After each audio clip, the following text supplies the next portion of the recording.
মৃৎশিল্পী বিনন্দ কুমার দাস। এই যে দেখুন শীতলা ঠাকুর,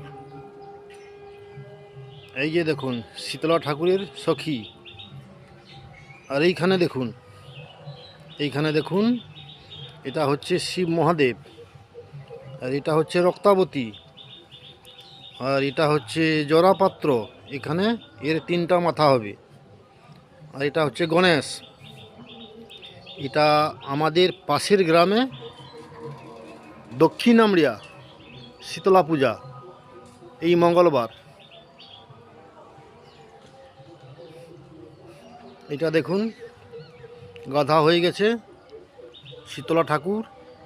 আজকে আঙ্গুল তৈরি হবে, এখন রং করা হয়নি। মুখটা দেখুন মা শীতলার।